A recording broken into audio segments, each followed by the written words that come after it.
Hi everyone, today we're going to be doing our second video of the flipped classroom, and today we're going to be talking about the federal court system. So now we're moving on from the national legislative and executive branch, and we're now going to be talking about the judicial branch.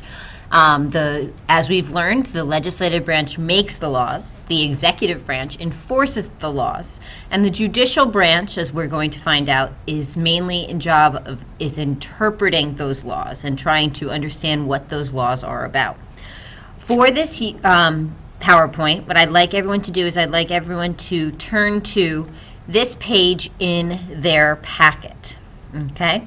This should be right after your warm-up page. You'll be filling this page out. Also take note that Chapter 8 of the civics textbook is where you might be going for more reference information. Okay, so first of all, our federal court system. And I would actually like you to add here that the federal court system is part of the judicial branch,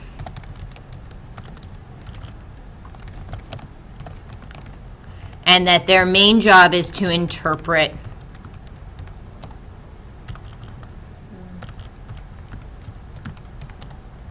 I spelled it right the first time. Laws. Okay. Now we actually in our country have what we call a dual court system. By dual court system, I mean that we have a national court system, but we also have a state court system. Today, we're going to be primarily talking about the federal court system, and in a few weeks, we'll be learning about our Virginia court system. The federal court system deals with laws against our country. The U.S. court systems is a separate court system, and its organization and powers are derived from federal laws, but also derived from the U.S. Constitution. As we've learned about over and over again, the U.S. Constitution is our plan of government. So we would look at Article 3, if you remember, lazy elephants jump, J for judicial, Article 3 for information on how the U.S. court system is set up. All courts have something we call jurisdiction, and this is a very important word to know, and you'll be doing something with this later on in the video. Jurisdiction is the court's authority to hear a case, and this is something that we talk about with power. You might hear jurisdiction also talked about with police. For example, Fairfax County police officers have jurisdiction over Fairfax County. So when we talk about jurisdiction, we're talking about their power to hear a case. Federal courts have jurisdiction on a few different issues. They can hear constitutional or federal law cases if there's questions about the Constitution or a federal law. Our federal courts will hear problems if there is a conflict between a foreign government and our own government, or if there's a conflict between two different states. One example I tend to say is if we found gold or oil in the Potomac River, probably there would be a dispute between Maryland and Virginia about who would own that water land, and who would have power to get that resource from that area of land. This is a very important page to kind of look at. Here is our court system. Our federal court system is divided up into 3 courts. And I'd like you to think about this as like a mountain, okay? And if you were maybe climbing a mountain, and maybe this is pretty much like Mount Everest, the tallest mountain in the world. If you are climbing a mountain, you're gonna have to start at the top. And just like if anyone's a mountain climber, it's very strenuous. It's sometimes very tough to get to the top. Not everybody makes it all the way up to the peak. Just like with cases, sometimes not every case will make it all the way up to the highest court. But if you want to climb the mountain, everyone is going to start somewhere. Okay? So we think of these courts and we start at the lowest court, which is a U.S. District Court. The middle court is a U.S. Court of Appeals. And the highest court is the Supreme Court. And a way to help you remember this is if you remember the word sad. Okay? And if you were probably going to court, you might feel sad. Okay? And if you were sad, you would see that SAD is an acronym to help you remember the organization of the courts. Supreme Appeals District. We're going to now go over what these courts are like. and their organization. The lowest court is our district court. First of all, our district court is what you would pretty much think of if you closed your eyes and thought of a courtroom or you turned on a television show, because this is the only federal court where you would actually see a jury. And we'll talk about this on Monday, but a jury is a group of people that determine whether or not somebody is guilty or not guilty. So this is where you were going to see trial law. This is where you're going to see what you would imagine a judge. If you went on the court tour, you would see two lawyers, you would see a prosecution, you would see a defendant, and you would see the lawyers giving testimony, witnesses, and a jury. As we said, the U.S. District Court is at the base of our mountain, so what we actually say is the U.S. District Court has original jurisdiction. Original jurisdiction means the authority to hear a case for the first time. As I said with the mountain, they're going to start at the bottom. So if we're starting at the bottom, this is the first time the case has been heard. U.S. District Courts are going to hear civil and criminal cases. Okay, so in a criminal case, people have actually been accused of a crime. And as I said, these are federal courts, so these are crimes against our country. Counterfeiting money, terrorism, a crime that involves multiple states, okay, where somebody has committed the crime in multiple states. This could also be a civil case, okay? This means that just a disagreement and we're unable to figure out who is at fault. In a civil case, we're going to see not the government involved, but we're going to see somebody saying somebody else is responsible for a crime. We think a lot of times car accidents, okay? And sometimes people fault the federal government for situations that they might be experiencing. And in that case, they might sue.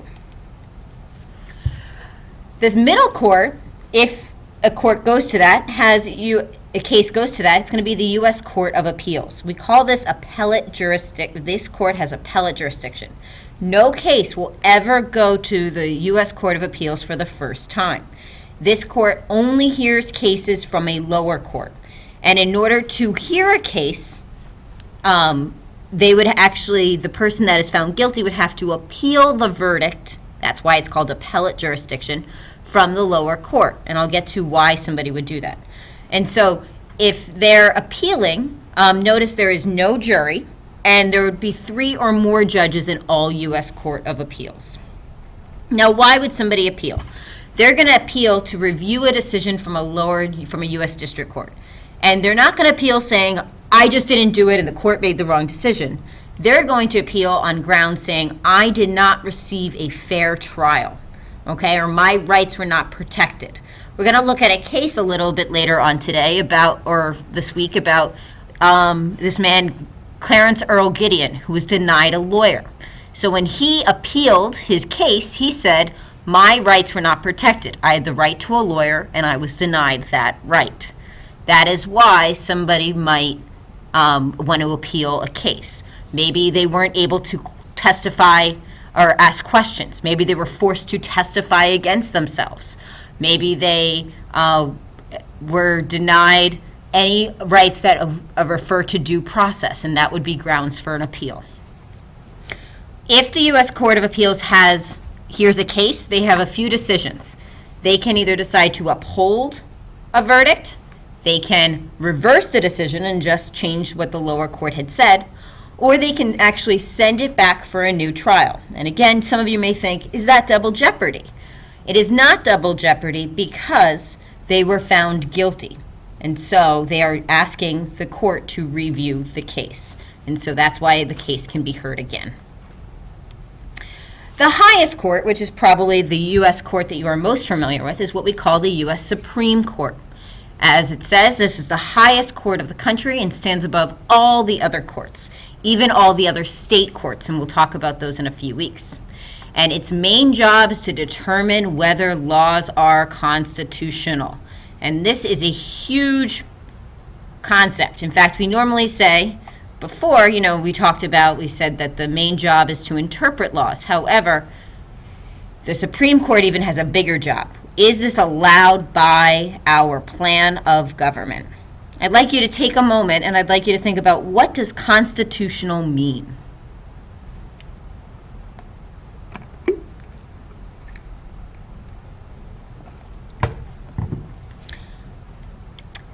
for the organization of the Supreme Court is made up of 9 justices. We have a total of 8 associate justices and 1 chief justice. And later on this week, we're going to find out about who our Supreme Court justices are. However, the 1 chief justice is kind of the leader of the Supreme Court. He is the leader of the Supreme Court. He does not have to be the most senior member of the Supreme Court. A president can appoint him separately, but his name currently is John Roberts. In order to become a Supreme Court justice, you are actually appointed by the president. As we learned, appoint means to choose, and then that appointment needs to be approved by the Senate. Just with everything, there is no branch of government that can make an action without a check or a balance from another branch of government. As we said, the main job of the Supreme Court and the powers of the court is to determine whether laws are constitutional. And this is a huge power because the legislative branch makes the laws, the executive branch enforces the laws, but here comes the Supreme Court, and they actually are the ones that can say, you can't do that, okay?